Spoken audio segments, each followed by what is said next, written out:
함께 나누려고 합니다. 아,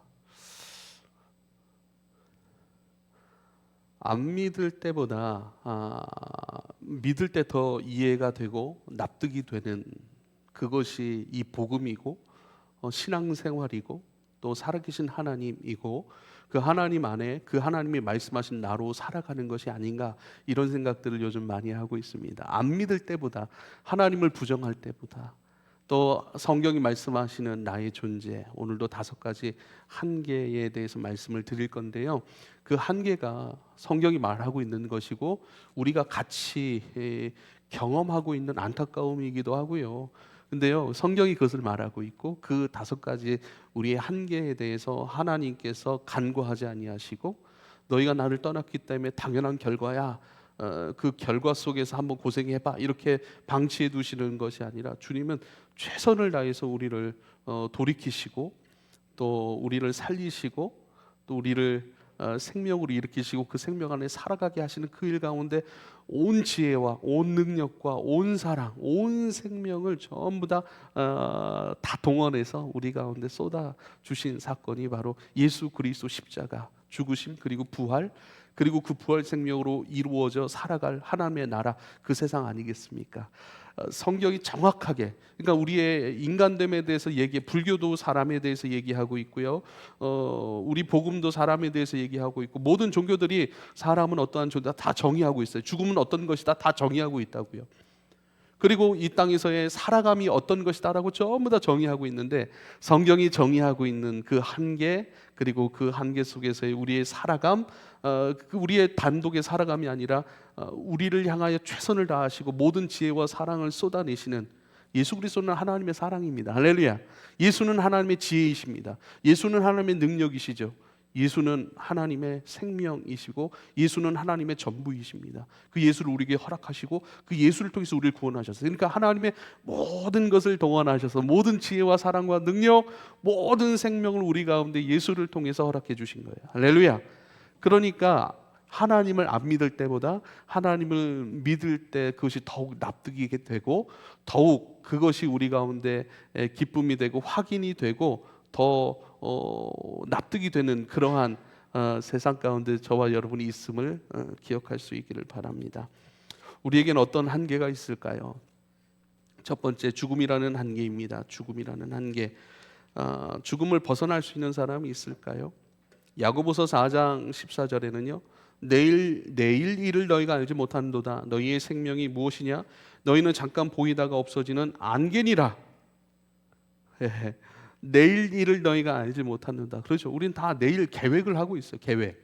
내일은 뭐 할 것이고 뭐 할 것이고 뭐 할 것이고, 그리고 또 내일 계획된 일들이 있어요. 뭘 출근해야 되고 뭘 해야 되고, 밥도 먹을 거 아닙니까? 사람도 만나고 또 주어진 업무도 감당할 것입니다. 그렇게 계획되어 있는 것도 있고 내가 계획한 것도 있습니다.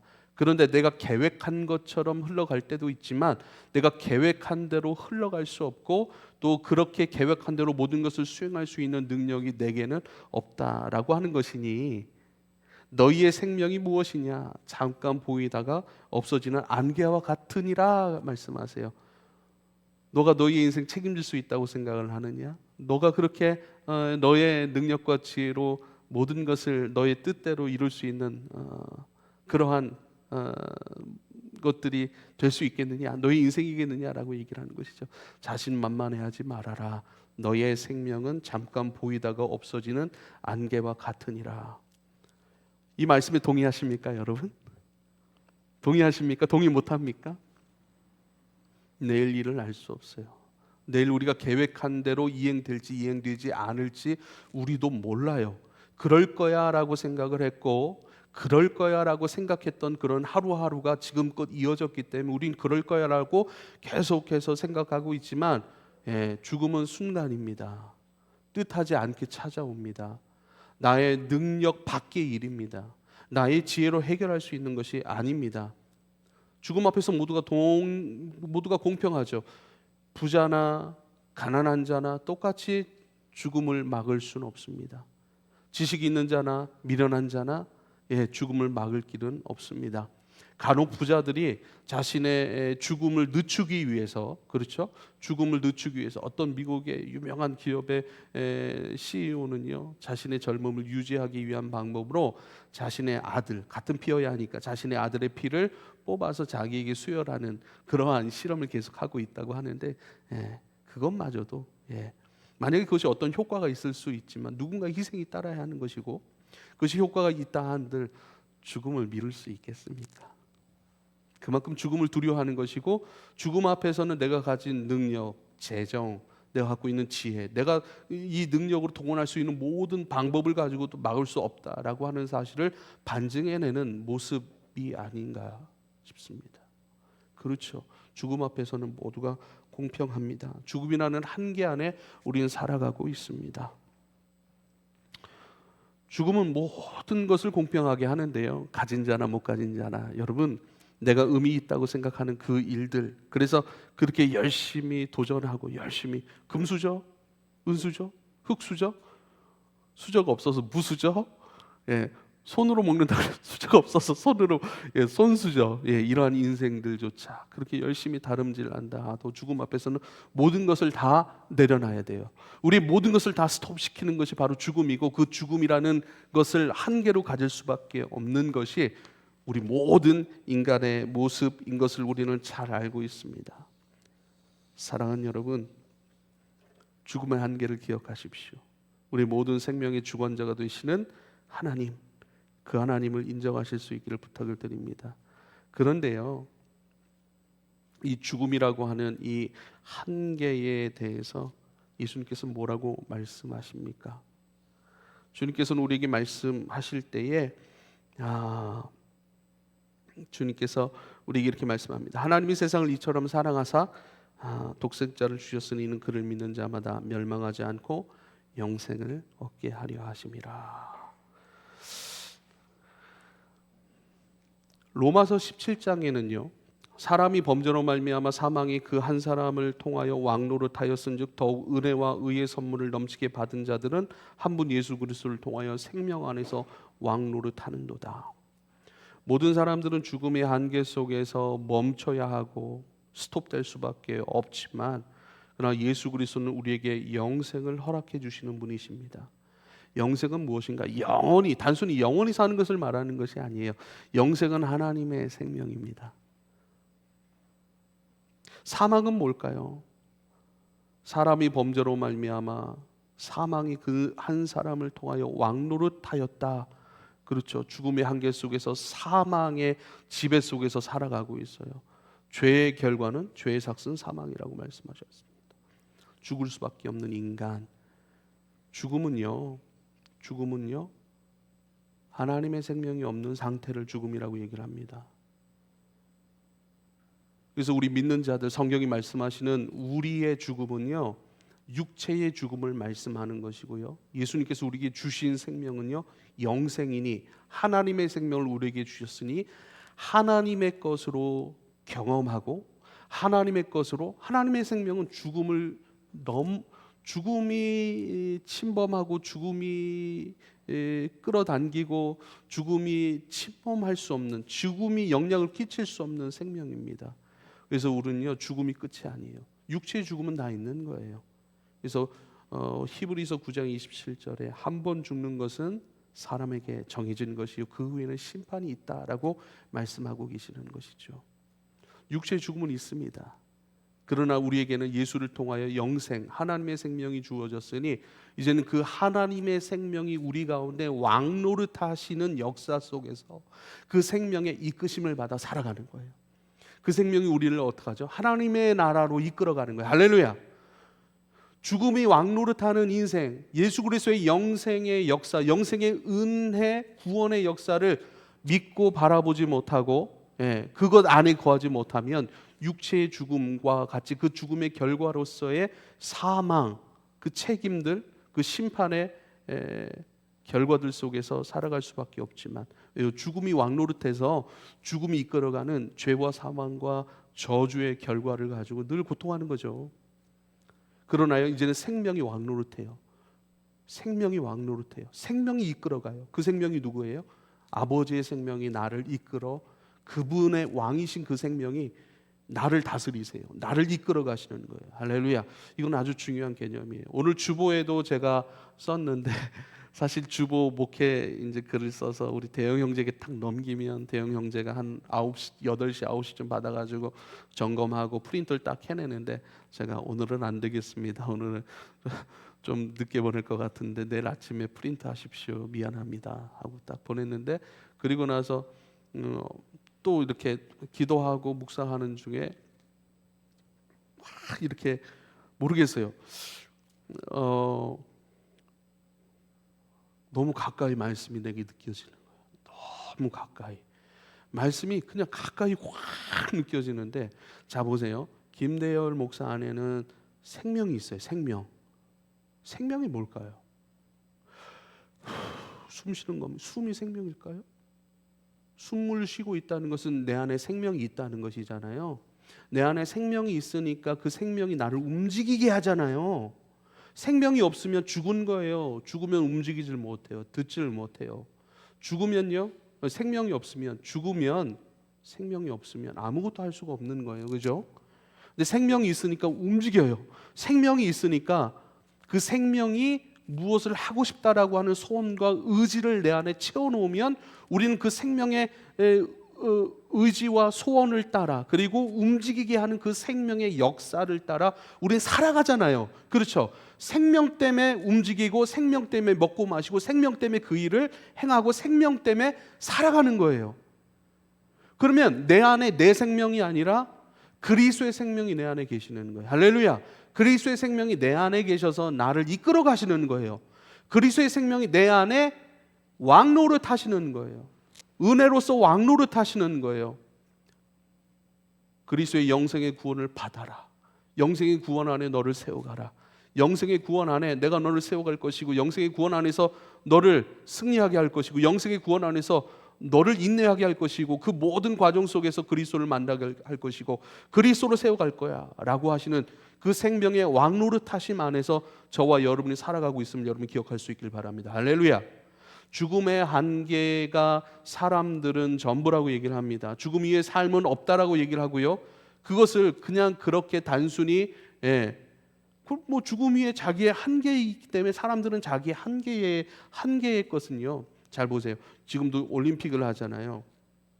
어제 누굽니까? 어떤 우리 높이뛰기 잘하는 선수 있잖아요. 우상혁 선수. 높이뛰기를 보니까 너무 재밌더라고요. 탁구는 싸워서 이겨야 돼요. 태권도도 싸워서 이겨야 돼요.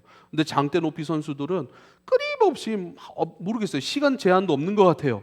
자신의 루틴을 따라 막 준비를 하고 관중석에도 가고 뭐 여기서 뛰는 사람도 있고 더 뒤에서 뛰는 사람도 있고 경기 중에 막 뒤로 가가지고 애인하고 막 이렇게 끌어안고 막 서로 격려하는 모습도 있고 그러니까 자기 기록 싸움인 거예요. 누군가를 이겨서 금메달을 따는 것이 아니라 기록을 세워서 그러니까 서로를 계속 안아주는 거예요. 격려하는 거예요. 떨어지면 위로해주고 안아주고 막 그러더라고요. 네. 그런데요 사람들은요 한계라고 얘기를 하지만 올림픽은 한계가 아니에요. 사람의 능력치를 인정하고요. 그 능력치를 인정하기 때문에 그 능력치를 보여주려고 하는 거예요.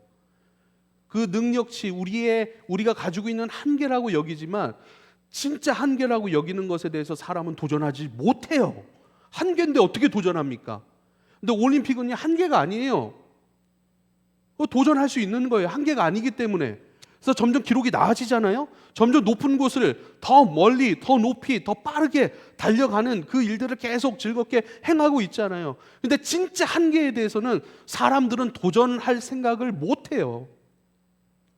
진짜 한계에 대해서는 그냥 그런 거지라고 여길 뿐이에요. 그냥 그런 것이지 내가 이것을 무엇을 한들 그렇게 되겠어? 라고 생각할 뿐입니다. 그냥 모르는 척하고 살아가고요. 두 번째는 그냥 괜찮다고 그냥 착각하고 살아가요. 한계 문제에 대해서는요. 모르는 척하거나 괜찮다고 생각하거나 다른 스스로의 의미를 만들어내거나 이런 죽음에 관련된 내용을 이렇게 알아보면서 불교의 내용들 불교. 제가 단순히 불교에 대해서 잘 모르는 상태에서 뭐 몇 가지 말들로 여러분에게 설명해 준 적도 있지만, 불교에서도 여러분, 저는 윤회에 대해서 한번 인터넷을 쳐봤어요. 윤회. 단순히 불교는 윤회를 추구하고 있다. 여러분, 불교 사상과 힌두 사상이 똑같아요. 그러니까 힌두가 어디서 나왔냐면 불교에서 나왔어요. 네. 힌두의 뿌리가 불교예요. 그래서 윤회라고 하는 거 단순히 잘 여기서 열심히 살고 또 여기서 좋은 일을 많이 하면 다음 세상, 윤회의 다음 세상에서는 뭐 부잣집 도련님으로 태어나고 뭐 이런 것들, 그런 것 때문에 또 인도에 여러 가지 제도들이 있고 그런 신분 제도들이 있지 않습니까? 그런 것처럼 단순히 그렇게 생각을 했는데, 와, 인도에서도 단순히 우리가 생각하는 윤회를 얘기하고 있지 않더라고요. 제가 계속 서치해보고 찾아보고 알아봤는데 거기서는요, 나 없음에 대해서 얘기하고 있더라고요. 나 없음. 우리 기독교가 얘기하고 있는 진리와 같은 얘기를 하고 있어요. 그렇다고 불교가 진리냐? 아닌 거예요. 그 해결 방법이 없어요. 불교는 해결 방법이 없더라고요. 그래서 열반에 이르는 것을 해답으로 제시한 거예요. 예, 끊임없이 묵상하고 끊임없이 훈련하고 끊임없이 자기를 괴롭혀서 무념무상, 예, 그리고 어떤 그 가지고자 하는 그런 어떤 것들, 그런 마음들을, 탐심 이런 것들을 없애려고 하는 그 훈련들, 그것이 열반에 이른 상태예요. 그러니까 나 없음, 무에 이르는 상태예요. 근데 내가 있기 때문에 힘든 거예요. 나라고 하는 것이 있기 때문에 힘든 거예요. 나라고 있는 것이 있기 때문에 뭔가 가지려고 하는 거예요. 나라고 하는 것이 없을 때는요, 우리 기독교에서 말하는 나 없음이라고 하는 것은요, 내가 없는 것, 탐심이 없는 상태를 이야기하는 것이 절대 아니에요. 나 없음은 주님의 계심 안에서의 나예요. 주님의 존재 안에서의 나이기 때문에, 주님과 연합되고 하나 된 나이기 때문에 그냥 나 없음이 아니에요. 주님 안에서의 나는 없는, 주님 안에서의 나라는 거예요. 주님 안에서의 나는 육체의 탐심으로 고집하고 내 수고와 애씀으로 뭔가 이루려고 하고 이루어야 된다라고 생각하는 내가 없어지는 상태예요. 주님과 연합해 있기 때문에 주님의 모든 것을 내 것으로 감사로 받고 주님이 기뻐하시는 것들을 나도 기뻐할 수 있는 것, 감정적 연합이죠. 감정적 연합을 우리는 많이 경험하잖아요.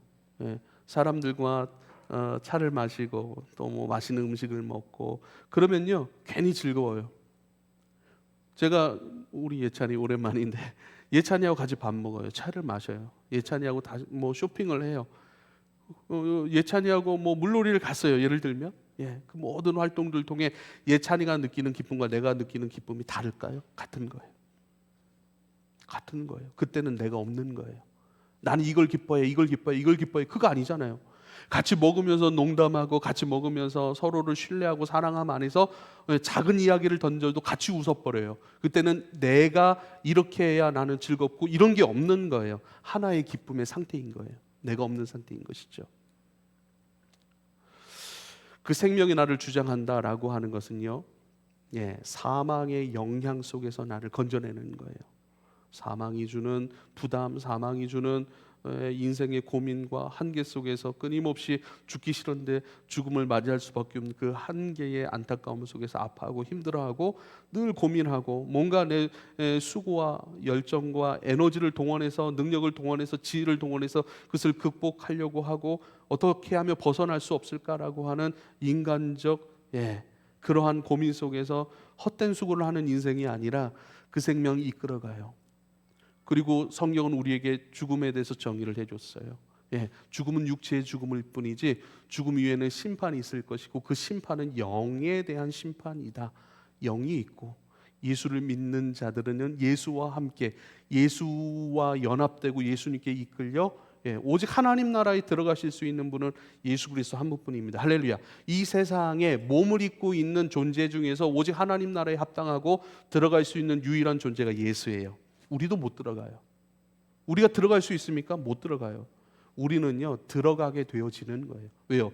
예수와 연합되었으니까. 예수가 가시는 곳에 나도 가시는 것이고 예수의 하나 아버지가 나의 아버지가 되는 것이고 예수의 생명이 내 생명이 되는 거예요. 할렐루야. 이런 것을 진리라고 얘기를 해요. 이 진리들을 우리가 믿고 붙들고 의지하며 살아가는 것이 신앙생활입니다. 할렐루야. 우리 뭔가 붙들고 있어요. 뭔가를 내 생각으로, 내 개념으로, 내 의미로, 내 삶의 의미로움으로 정해놓고 산다니까요. 선택과 결정, 그것은 내가 하는 거예요. 그런데 그 내용이 뭐냐는 거예요. 우리는 성경이 말씀하신 것, 그리스도께서 말씀하신 것, 하나님께서 우리에게 말씀으로 주신 그 성경의 것들을 우리의 인생의 의미와 방향과 내 모든 선택과 결정할 내용들, 내가 살아갈 내용들, 내가 추구할 내용들로 붙잡고 있는 사람들이 여기 있는 저와 여러분이라는 거예요. 그 사람들이 예배할 수 있는 거예요. 할렐루야. 무엇을 붙드냐는 거예요.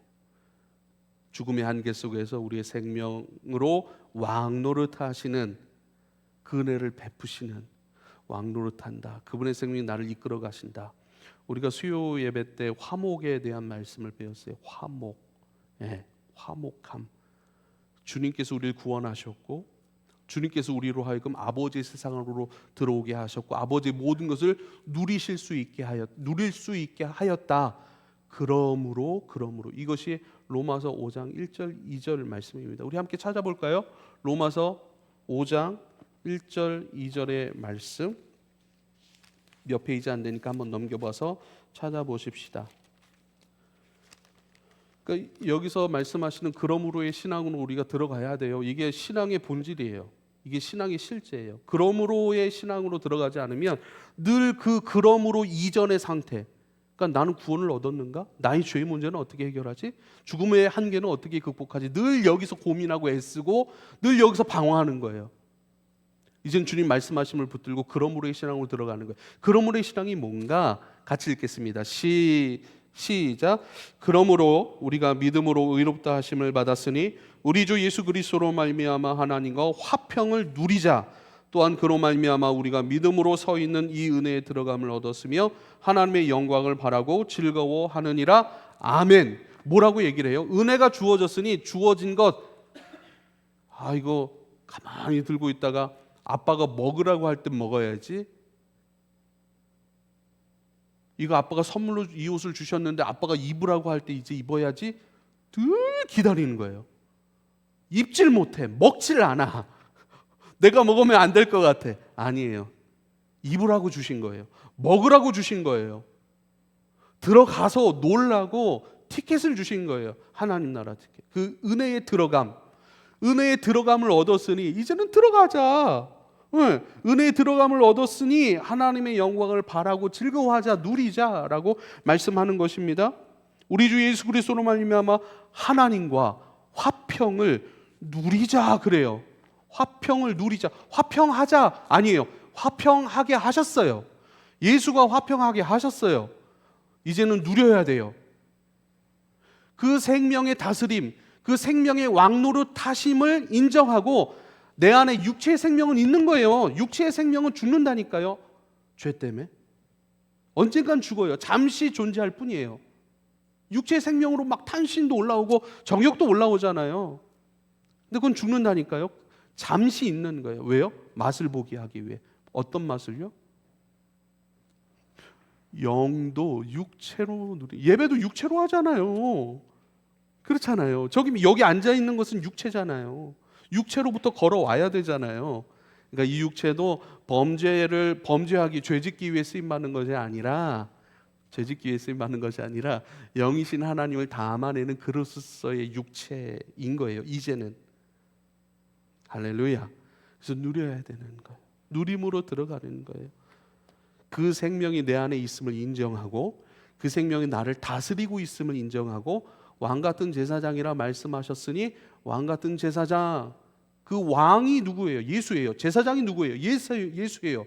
그러니까 왕이시고 제사장이신 그 예수와 같이 예수처럼 살아가고 예수의 것을 표현할 수 있고 예수의 것으로 걸어갈 수 있고 살아갈 수 있고 예수의 것으로 살려주고 위로하고 섬겨줄 수 있는 그것이 예수적 존재가 바로 너야 라고 말씀하시니 이제는 그것을 우리가 기억하는. 근데 우리는 뭐예요?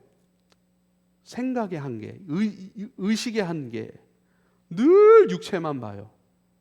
늘 육체만 봐. 육체는 뭐죠? 우리 많이 실패했어요.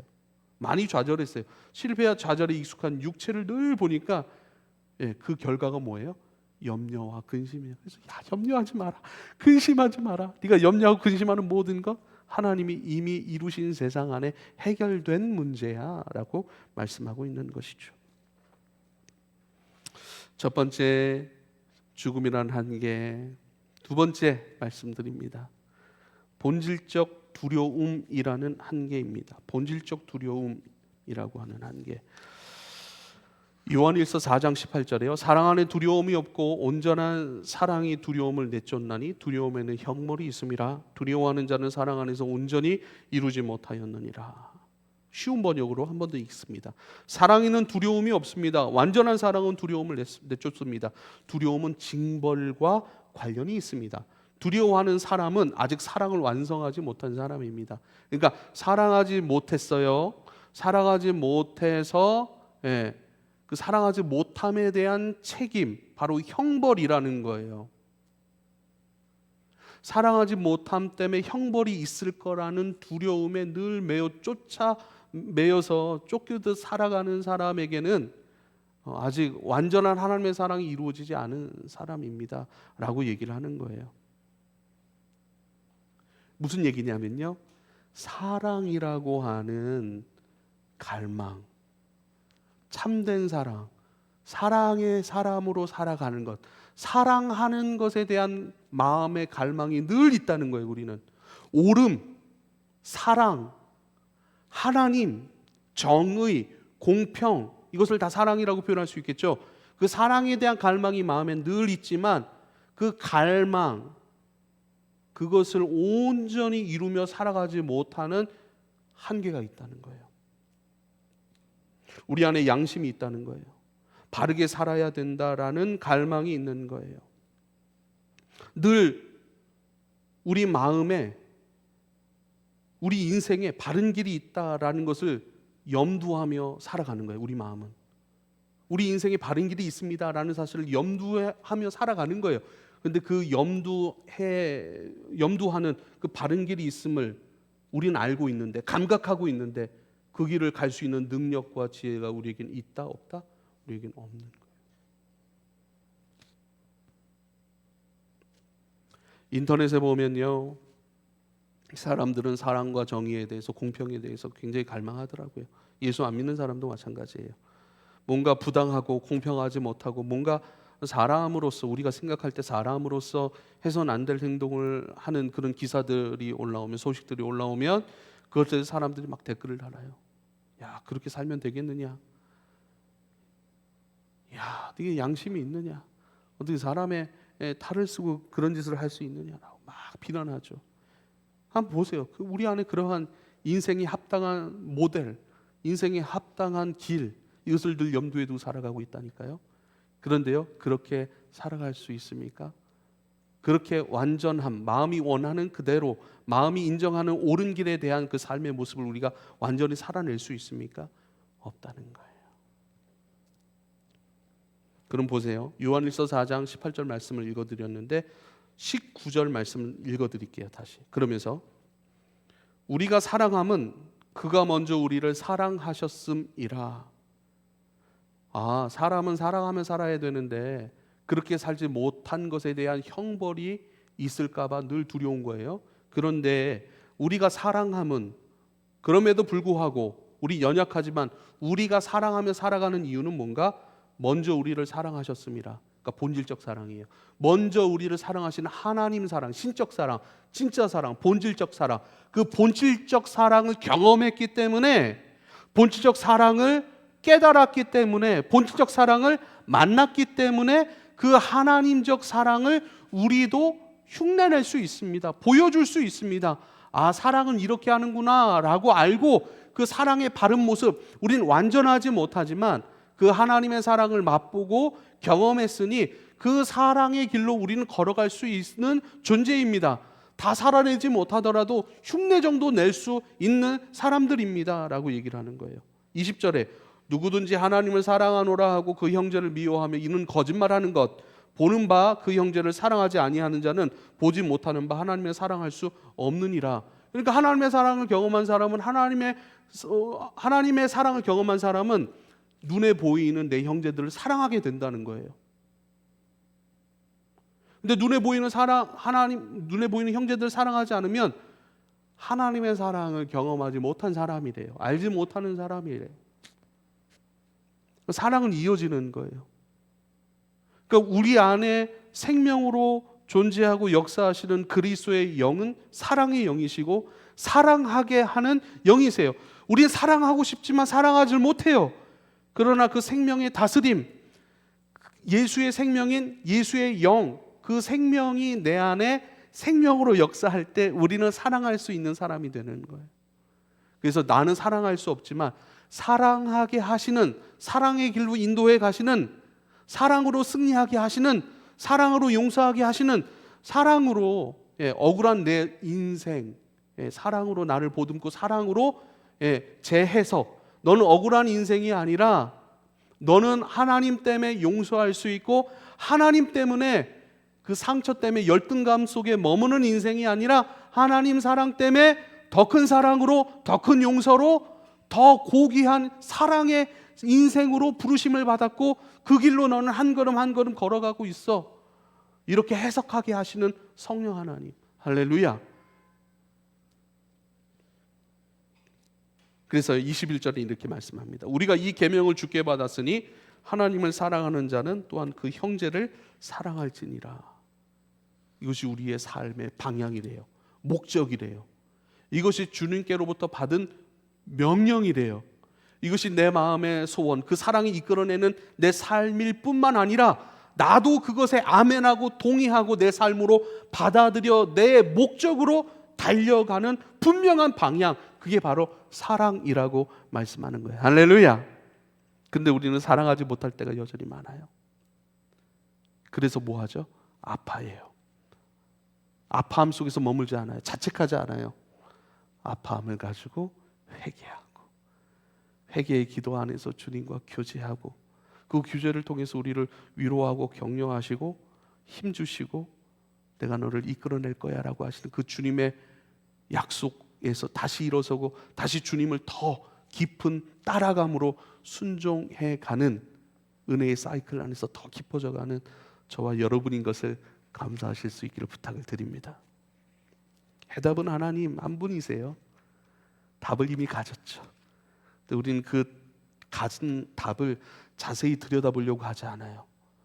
믿음으로 그거는 소유할 수 있고 느낄 수 있고 경험할 수 있다라고 성경은 말씀하는데 믿음의 방법이 너무 우리에게 익숙치 않아요.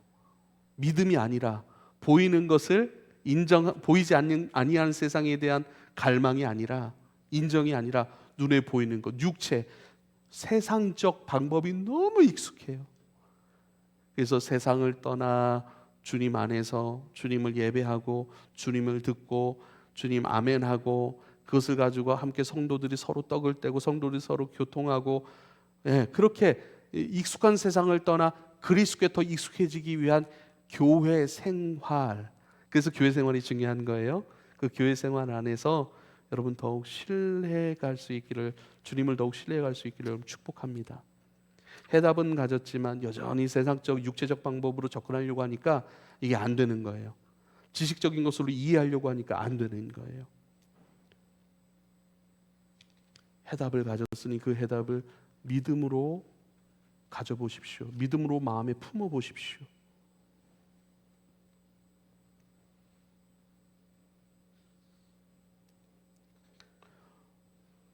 네 번째 한계, 마음의 한계입니다. 내 마음이지만 내 마음대로 잘 안 됩니다. 마음은 누구 마음이에요? 내 마음이에요. 근데 마음대로 잘 안 돼요. 좋은 마음을 품고 살고 싶고 좋은 감정을 가지고 살고 싶습니다. 그런데 내 마음에 좋지 않은 것들이 금방금방 들어오고 담겨지고 우린 결국 마음을 말하잖아요. 마음에 불평이 가득 차면 불평하게 돼 있어요. 마음에서 역사가 먼저 일어나요. 마음에 채워진 것이 우리의 언어와 행동으로 표출되는 것이죠. 그래서 마음을 잘 관리하라고 말씀하세요. 마음을 잘 관리하라고 말씀하세요. 이것도 결정과 선택이에요. 이제는 마음에 들어오는 거 어떻게 해요? 올라오는 거 어떡합니까? 그래서 이 몸을 사망의 몸이라고 사도 바울을 그렇게 표현했어요. 왜? 사망이 올라오니까. 사망이 올라온다고 해서 사망을 내가 의지로 결정하지는 않는 거예요. 선택과 결정. 이것이 중요합니다. 이번 수련회 때도 선택과 결정에 대한 말씀이 처음 말씀이거든요. 스포를 약간 드리자면 영적인 세상 안에 우리가 살고 있다는 거예요. 내 마음이에요. 근데 좋지 않은 생각이 올라와요. 그렇지 않습니까? 의심이 올라와요. 불평이 올라와요. 나도 모르게 화내고 있어. 분노가 막 차. 어떻게 그럴 수 있어? 나도 모르게. 이게 뭐죠? 영적인 세상 안에 이미 우리가 살아가고 있다는 거예요. 그렇잖아요. 이것을요, 요한복음 13장 말씀에 의하면요, 마귀가 가룟 유다에게 예수를 팔 생각을 넣었더라 이렇게 표현하더라고요. 생각을 우리에게 집어넣는 존재가 있어요. 그가 뿌리면 심겨지는 거예요. 근데 그것을 열매 맺게 할지, 그냥 묻어버릴지, 그냥 지나갈지, 그것을 꽃 피울지, 이걸 결정하는 것은 내 믿음이에요. 할렐루야, 할렐루야. 왜? 내 믿음이라니. 그게 믿음의 세상이라니까요. 마음의 한계 안에서 이제는 이 마음에 일어나는 근원적인 영적인 현상들을 전부 다 설명해 주신 것이 에덴. 선악을 알게 하는 나무의 열매를 먹는 것과 생명나무 열매를 맺는 그것이 사실 에덴은 우리 마음이에요. 마음 안에는 두 근원의 나무가 있어요. 주님께서 우리 가운데 허락하시는 것으로 공급하시는 생명나무.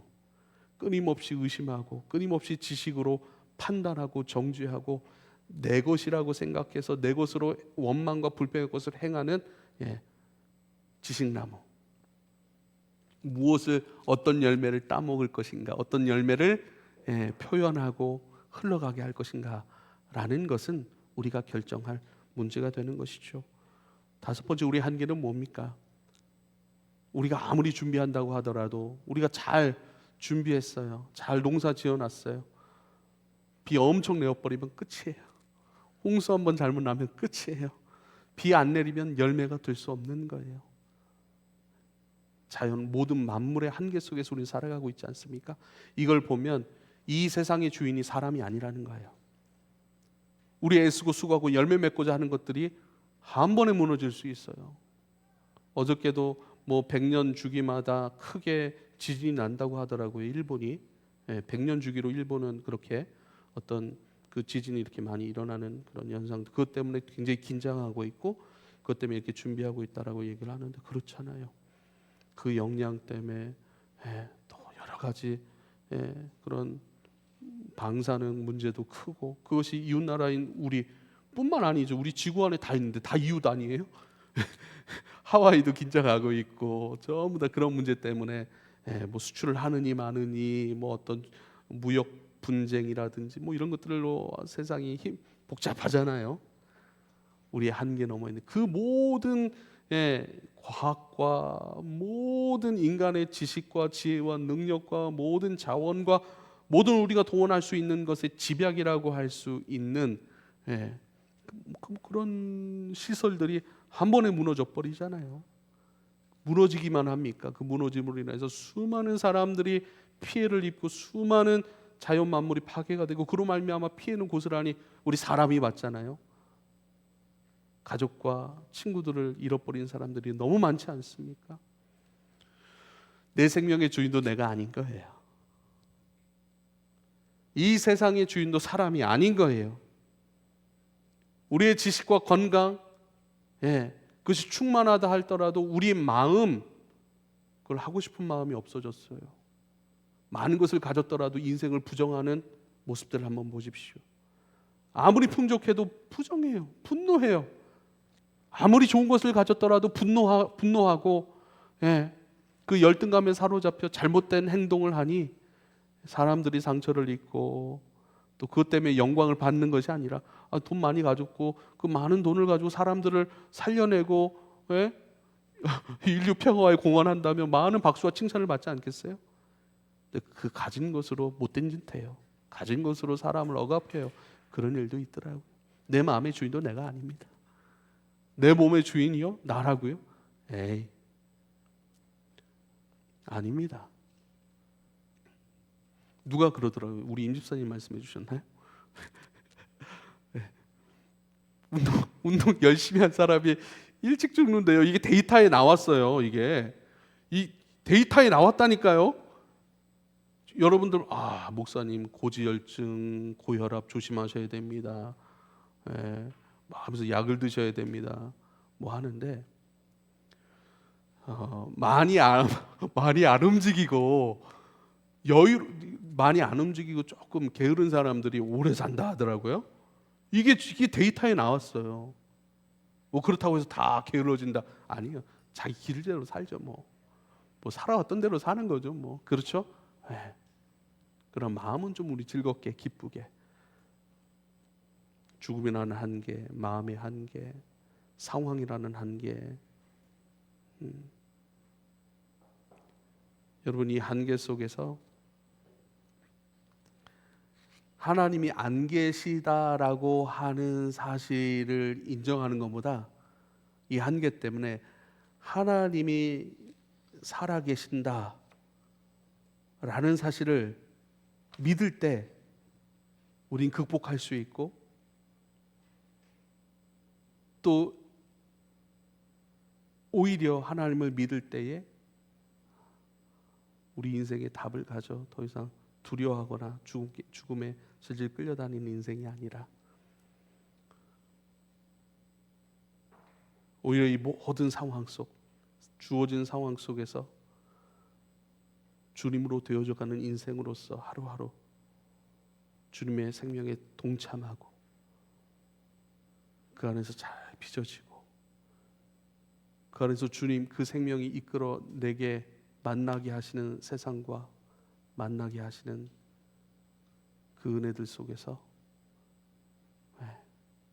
우리는 어떻게 될까요? 더 자유로워집니다. 더 많이 웃을 거예요. 재정이 있어서 웃는 게 아니라, 일이 되어져서 웃는 게 아니라 웃게 하시는 주님으로 말미암아 우리 인생이 더 활짝 펴질 겁니다. 그런 인생으로 더 내어 맡기고 감사로 기쁨으로 한 걸음 한 걸음 우리가 걸어갔으면 좋겠습니다. 기도하겠습니다. 본질상 진노의 자녀인 것이 육체의 흔적으로 남아 주여, 우리가 주님을 멀리 떠나 우리의 한계 속에서 허덕이며 살아갈 수밖에 없는 존재인 것을 우리가 경험합니다. 그러나 오직 대안 해답으로 오신 예수 그리스도로 말미암아 그 한계들 가운데 한계로 결정되는 것이 아니라 한계 안에서 주님의 세상을 만나고 또 주님의 사람으로 확인받고 또 실질적으로 우리 안에 생명으로 역사하시는 그리스도의 이끌림 속에서 의미롭고 감사하고 기뻐하고 빚어지는 인생으로 살아갑니다. 감사합니다. 복음을 다른 데서 찾지 않습니다. 그래서 내 삶 안에서 발견해가는 우리의 신앙생활이 되게 하시고, 이제는 세상 방식 또 인간의 한계적 방식 속에서 하나님을 이해하려고 하는 것이 아니라 성경을 통해 말씀하신 하나님 믿음으로 헤아려 가고 믿음으로 받고 또 믿음으로 그 안에서 반응하는 사람들 되게 하소서. 또 그 일을 위하여서 기도할 때에 응답하시는 이가 아버지이시니 아버지를 많이 경험하고 아버지를 경험함 속에서 우리 가운데 경험되어지고 해석되어지는 것마다 하나님 나라가 되게 하시길 원합니다. 더 사랑하고 더 들여다보고 더 걸어가 볼 수 있는 새하늘의 존재로 이끌어 주십시오. 예수님의 이름으로 기도합니다. 아멘.